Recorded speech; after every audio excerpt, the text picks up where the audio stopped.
அனைவருக்கும் வணக்கம். இந்தியாவிடம் சரணாகதி அடைஞ்சு கிட்டத்தட்ட நம்ம நாட்டுக்கிட்ட மண்டிட்டு இருக்குது மாலத்தீவு.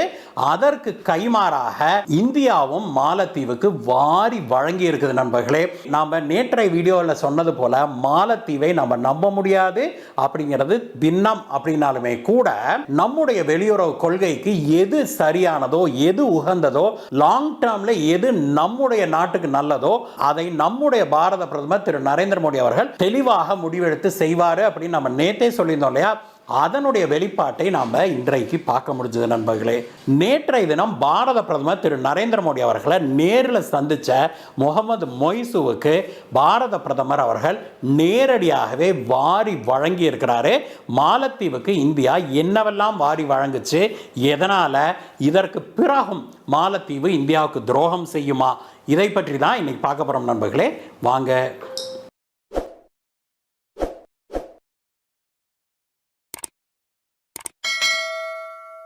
நண்பர்களே, கிட்டத்தட்ட 1.5 ஆண்டு காலத்துக்கு பிறகு மாலத்தீவு இந்தியாவை நெருங்க தொடங்கி இருக்குது. நெருங்க தொடங்கி இருக்கிறதுன்னு சொல்லதை விட மாலத்தீவுடைய அதிபர் முகமது மொய்சு இந்தியா கிட்ட மண்டிட்டுட்டாரு அப்படின்னே சொல்லலாம். அந்த அளவுக்கு ஒரு மிகப்பெரிய மாற்றம் மாலத்தீவுடைய அரசியலில் ஏற்பட்டிருக்கு. நண்பர்களே, மாலத்தீவுடைய அதிபர் ஒன்று உண்மையிலேயே மனுஷன் மாறிட்டான்னு சொல்லணும், இல்லைன்னா அவர் ஒரு ஆகச் சிறந்த நடிகன் அப்படின்னு தான் சொல்லணும், குள்ள நரி அப்படின்னு தான் சொல்லணும். இதில் எது உண்மை அப்படிங்கிறது அடுத்த சில மாதங்களில் தெரிஞ்சிடும். நண்பர்களே, மாலத்தீவுடைய அதிபர் இந்தியாவுக்கு 4 நாள் அரசுமுறை பயணமாக வந்திருக்கிறார் இல்லையா? அவருடைய மிக முக்கியமான கோரிக்கையே ப்ளீஸ் கொடுங்க அப்படிங்கிறது தான். அதற்காக மட்டும்தான் இந்தியா வந்திருக்கிறாரு அப்படிங்கிறத நம்ம தெளிவாக சொல்லிவிட வேணும். மாலத்தீவு இப்பொழுது பயங்கரமான ஒரு ஃபினான்ஷியல் கிரைசிஸ்ல இருக்குது. நண்பர்களே, மாலத்தீவுடைய அந்நிய செலாவணி கையிருப்பு, ஃபாரின் எக்ஸ்சேஞ்ச் இருக்குது இல்லையா, அது 0க்கே போயிருச்சு அப்படின்னு சொல்லணும். அதனால மாலத்தீவு மக்கள் யாருமே $100 மேல செலவு செய்யக்கூடாது அப்படின்லாம் சட்டம் கொண்டு வந்திருக்கிறாங்கன்னா பார்த்துக்கோங்களேன். அந்த அளவுக்கு மாலத்தீவுல பயங்கரமான பொருளாதார சிக்கல் ஏற்பட்டிருக்குது. இதற்கு காரணம் என்ன அப்படிங்கிற முதல்ல நம்ம பேசியே ஆக வேணும். இதற்கு முழுக்க காரணம் என்ன அப்படின்னா, என்னன்னு கூட சொல்லக்கூடாது, யார் அப்படின்னு சொல்லணும்னா, அது இதை இன்னைக்கு கையேந்திக்கிட்டு திருவோட்டை ஏந்திக்கிட்டு நிற்கிறாரே ஒரு மனுஷன், முகமது மொய்சு, அவர் தான். நண்பர்களே, இந்தியாவுக்கு எதிராக பிரச்சாரம் செய்து தேர்தலில் ஜெயிச்சு இந்தியாவுக்கு எதிராகவே இவர் எல்லா நடவடிக்கையும் எடுத்தாரு. ஜெயிச்சதுலேருந்தே இந்திய ராணுவத்தை வெளியேற சொன்னாரு, இந்தியர்களை இழிவுபடுத்தினாங்க இவருடைய அமைச்சரவையில் இருந்தவங்க. அது மட்டும் இல்ல, பாரத பிரதமர் திரு நரேந்திர மோடி அவர்களைவே இவங்க துச்சமாக நினைச்சு அவரையே அவமானப்படுத்தும் அளவுக்கெல்லாம் பேசினதை இந்தியர்களால் பொறுக்க முடியாம நாம மாலத்தீவுக்கு செய்கிற உதவிகளை அப்படியே வெகுவாக குறைத்தோம். ஒரு அரசாங்கமாக நாம் செய்வதையும் வெகுவாக குறைச்சிட்டோம். அதே சமயத்தில் ஒரு இந்தியனாக நாம் அனைவருமே பொங்கி எழுந்து மாலத்தீவுக்கு டூர் போறதையே நிறுத்திட்டோம் அப்படின்னா பார்த்துக்கோங்களேன். சென்ற ஆண்டை விட இந்த ஆண்டு மாலத்தீவுக்கு இந்தியாவிலேருந்து டூர் போறாங்க இல்லையா, அது கிட்டத்தட்ட 80% குறைஞ்சிருச்சுன்னா பார்த்துக்கோங்களேன். போன ஆண்டு போனதை விட இந்த ஆண்டு 80% இந்தியர்கள் குறைவாக தான் போயிருக்கிறாங்க. இது என்னங்க சார் அவ்வளோ பெரிய பாதிப்பா மாலத்தீவுக்குன்னு கேட்டிங்கன்னா, ஆமாம் நண்பர்களே, இந்தியாவெல்லாம் பார்த்தோம் அப்படின்னா இந்தியாவுடைய பொருளாதாரம் ஒரே ஒரு விஷயத்தை நம்பி இல்லை, டூரிசத்தை மட்டுமே நம்பி இல்லை, அல்லது ஒரு மேனுஃபேக்சரிங் மட்டுமோ சர்வீசஸ் மட்டுமோலாம் நம்பி இல்லை. நிறைய பேக்கெட்ஸ் இருக்குது, இந்த மாதிரி நிறைய விதமான வருமானங்கள் இந்தியாவுக்கு இருக்குது.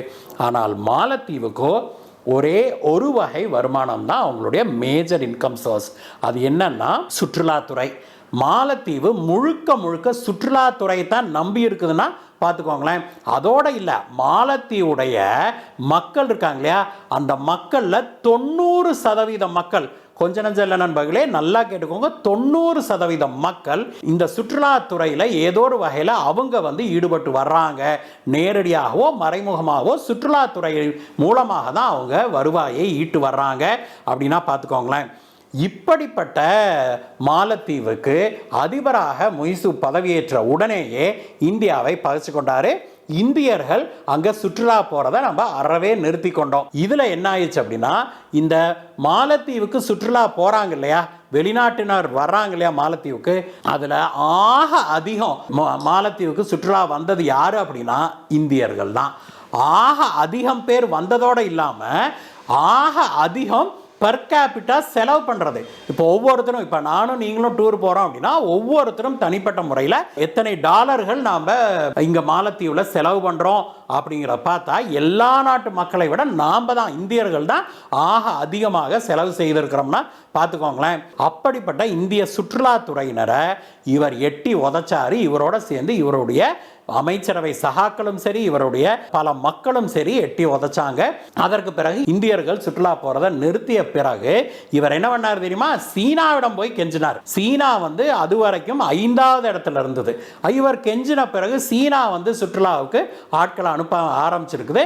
இப்பொழுது சீனா முதலிடத்துக்கும் இந்தியா 7வது இடத்துக்கும் போயிருச்சுன்னா பார்த்துக்கோங்களேன். ஆனால் என்ன நடந்ததுன்னா, சுற்றுலாத்துறையில் சீனர்கள் வந்தாலுமே கூட அவங்களுடைய மொத்த சுற்றுலா பயணிகளுடைய எண்ணிக்கை வெகுவாக குறைஞ்சிருச்சா நண்பர்களே, பாதிக்கும் குறைவாக குறைந்து விட்டது.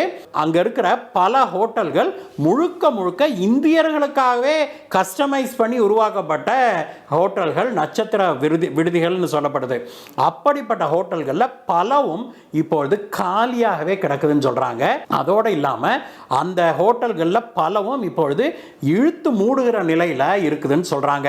என்னுடைய நண்பர் ஒருத்தர் குடும்பத்தோடு சமீபத்தில், நான் சொல்றேன் சில மாதங்களுக்கு முன்பு, இந்த பிரச்சனை தொடங்கிய பிறகுன்னு வச்சுக்கோமே, சில மாதங்களுக்கு முன்பு மாலத்தீவுக்கு டூர் போனார். அவர் ஏற்கனவே புக் பண்ணிட்டேன், கேன்சல் பண்ணால் பணமெல்லாம் போயிருமே அப்படின்னு சொல்லிட்டு தான் போனார். போயிட்டு வந்த மனுஷன் சொன்ன கதையை கேட்டோம்னா நம்ம யாரும் மாலத்தீவுக்குள்ளே கால் எடுத்து கூட வைக்க மாட்டோம் நண்பர்களே. அவர் என்ன சொல்கிறாரு, போய் அங்கே இறங்கின உடனே தங்களுக்குன்னு ஒரு கைடு வந்துடுறாரு. இவங்க ஃபேமிலியில் 3 பேர் தான், 3 பேர் போயிருக்கிறாங்க. போனவங்களை தண்ணியில் போகும் இல்லையா ஒரு ஃப்ளைட், அதில் கூட்டிகிட்டு போய் ஒரு தூரத்தில் இருக்கிற ஒரு தீவில் இறக்கி விட்றாங்க. அந்த தீவில் அந்த ஃப்ளைட் இறங்கினா அங்கேருந்து ஒரு குட்டி போட்டில் இறங்கி தீவுக்கு போயிடுறாங்க. தீவு ரொம்பவுமே அழகாக இருக்குதுன்றாரு. கடலுக்குள்ள காட்டேஜஸ், நீங்கள் படத்தில் பார்க்குற மாதிரி அங்கங்கே காட்டேஜஸ் இருக்குதுன்னாரு. எல்லா ஃபெசிலிட்டியும் நல்லா இருக்குது. கூட ஒரு கைடு அனுப்பியிருக்கிறாங்க. அந்த கைடு 24 மணி நேரமும் கூடவே இருக்கிறானா. இவங்க காட்டேஜில் இருந்தால் கூட பக்கத்திலே வெளியில் இருந்துக்கிறாரு அந்த கைடு. ஓகேயா? ஆனால் இவர் என்ன சொல்கிறாரு, கிட்டத்தட்ட 40-50 காட்டேஜஸ் இருக்குது அந்த ரிசார்ட்டில். அந்த ரிசார்ட்டில் அன்றைக்கு இவங்க போன போது யாருமே இல்லையா. இவங்க ஒரே ஒரு குடும்பம் மற்றும் 3 பேர் மட்டும்தான் அந்த ரிசார்ட்டில் அன்றைக்கி இருந்திருக்கிறாங்க. அப்படியே ஒரு பேய் பங்களாவில் இருக்கிற மாதிரி இருந்தது. எப்படா நாங்கள் திரும்பி வருவோம் அப்படிங்கிற மாதிரி எங்களுக்கு ஆயிடுச்சு. அப்படி ஒரு சூழ்நிலை. என்ன ஏதுன்னு விசாரித்த போதுதான் அங்கே இருக்கிறவங்களாம் அழாத குறையாக சொல்லியிருக்கிறாங்க, இந்த ஹோட்டல் எல்லாம் முழுக்க முழுக்க இந்திய டூரிஸ்டுகளை நம்பித்தாங்க இருக்குது. இப்போ இந்தியர்கள் எல்லாரும் டிக்கெட்டை கேன்சல் பண்ணிட்டாங்க, ட்ரிப்பை கேன்சல் பண்ணிட்டதுனால எங்கள் ஹோட்டலே வெறிச்சோடி கிடக்குது. இப்படியே போச்சுன்னா 6 மாதத்தில் நாங்கள் இந்த ஹோட்டலையே இழுத்து மூட வேண்டியது தான் அப்படின்னு சொல்லி அழாத குறையாக அந்த ஹோட்டல் நிர்வாகத்தினர் சொல்லியிருக்கிறாங்க. இப்படிப்பட்ட சூழ்நிலையில் நாம் மாலத்தீவுக்கு போகணுமா அப்படிங்கிறத நாம் முதல்ல யோசிச்சுக்கணும். அதே சமயத்தில் இந்த சூழ்நிலையை கருத்தில் கொண்டு இந்த ஹோட்டல் உரிமையாளர்கள், டூரிஸ்ட் ஆபரேட்டர்கள்லாம் இருக்கிறாங்கல்ல, அவங்க மாலத்தீவு அதிபருக்கு பயங்கரமான ப்ரெஷரு. நாங்கள்லாம் ஹோட்டலை இழுத்து மூட வேண்டிய சூழ்நிலைக்கு நீங்கள் கொண்டாந்துட்டீங்க, ஏன் இப்படி பண்ணுறீங்க, போய் இந்தியாவிடம் பேச்சு நடத்துங்க அப்படின்னு சொல்லி அங்கே பயங்கரமான பிரச்சனை முய்ஸுவுக்கு. அதனால் மனுஷன் இப்பொழுது அதையும் ஒரு காரணமாக வைத்துக்கொண்டு இங்கே வந்திருக்கிறார். ஒரு பக்கம் இந்தியா கிட்ட பணம் கேட்குறார். எதுக்கு? அவங்களுடைய அந்நிய செலாவணி பிரச்சனை இருக்குது.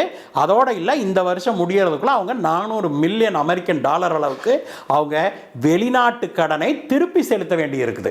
அந்த கடனை திருப்பி செலுத்தினீங்கன்னா மாலத்தீவுடைய ரேட்டிங் போயிடும். அப்புறம் நம்ம சிபில் ரேட்டிங் மாதிரி அது குறைஞ்சதுன்னா அவங்களுக்கு யாரும் கடன் கொடுக்க மாட்டாங்க. அப்படி ஒரு பிரச்சனை. அதனால் இந்தியாவிடம் 400 மில்லியன் டாலர் கொடுங்கன்னு கேட்டு வந்திருக்கிறார். அதை இன்றைய தினம் பிரதமர் அவர்கள்ட்டையும் சொன்னார். பிரதமர் அவர்களிடம் இந்த கோரிக்கையை வைத்திருக்கிறாரு. அதற்கு பிரதமர் அவர்கள் பெரிய மனசு பண்ணி 400 மில்லியன் டாலர் அளவுக்கு நாம் கரன்சி ஸ்வாப் கொடுக்குறோம் அப்படின்னு சொல்லியிருக்கிறாங்க. அதாவது மாலத்தீவுடைய கரன்சியை வாங்கிக்கிட்டு நாம் அதற்கு பதிலாக 400 மில்லியன் அமெரிக்கன் டாலரை மாலத்தீவுக்கு எக்ஸ்சேஞ்சாக கொடுக்க போகிறோம். அதனால் அவங்களுக்கு இந்த கடனை திருப்பி செலுத்துகிற பிரச்சனை முடிஞ்சிட போகுது. இது பத்தாதுன்னு பாரத பிரதமர் திரு நரேந்திர மோடி அவர்கள் மேலும் ஒரு மிகப்பெரிய விஷயத்தை செய்திருக்கிறாரு மாலத்தீவுக்கு. அது என்னன்னா, $100 மில்லியன் அமெரிக்கன் டாலர் அளவுக்கு மேலும் ஒரு கடனை கொடுத்திருக்கிறாரு. இதை வந்து அவங்க ரொட்டேஷன் பேசிஸில் யூஸ் பண்ணிக்க முடியும் அப்படிங்கிறதையும் நாம் அறிய முடியுது நண்பர்களே. இந்த கடனை பெற்றுக்கொண்ட மாலத்தீவு அதிபர் மொய்சு அதற்கு பிறகு பத்திரிகையாளர்களிடம் இந்தியாவை புகழ்ந்து தள்ளினார். இந்தியாவுக்கு நன்றி தெரிவித்தார், பிரதமர் அவர்களுக்கு நன்றி தெரிவித்தார். அதற்கெல்லாம் அப்பாற்பட்டு அவர் இந்தியர்களிடம் ஒரு மிகப்பெரிய கோரிக்கையை வச்சிருக்கிறார். அவர் என்ன சொல்றாரு, இந்தியர்களும் மாலத்தீவர்களும் நாம் வந்து நண்பர்கள், நெடுங்கால நண்பர்கள், உறவினர்கள். நாம் என்னைக்குமே நாங்கள் வந்து எங்களுடைய நட்பையோ நண்பர்களையோ உறவினர்களையோ நாங்கள் திறந்தாழ்ந்து பேச மாட்டோம், நடத்த மாட்டோம். அப்படிப்பட்ட ஒரு புத்தி எங்கள் டிஎன்ஏலேயே கிடையாது அப்படின்னு மனுஷன் காலில் விழாத குறையாக, இந்தியர்களே தயவு செய்து நீங்கள் மாலத்தீவுக்கு சுற்றுலா வாங்க, நீங்கள் வராமல் எங்களுடைய நாடு படாத பாடுபடுது அப்படின்னு வெளிப்படையாகவே போட்டு உடச்சி பேசியிருக்கிறார் நண்பர்களே. இதை விட ஒரு மனுஷன் வேற ஒரு வெளிநாட்டில் போய் நின்று அந்த நாட்டு மக்களிடம் கெஞ்சி கதறி காலில் விழுந்து கேட்க முடியாது அப்படிங்கிறதா உண்மை. அப்படின்னாலுமே கூட முகமது மொய்சு ஒரு பசுந்தோல் போர்த்திய புலி அப்படிங்கிறதுல நமக்கு எந்த மாற்று கருத்தும் கிடையாது. மாலத்தீவுக்கு இந்தியா பெரிய மனசு பண்ணி இவ்வளவு உதவிகள் செய்திருக்குது. ஆனால் நாம் ஏற்கனவே இலங்கைக்கு உதவிகள் செய்ததை நினைவு கொள்ள வேணும்.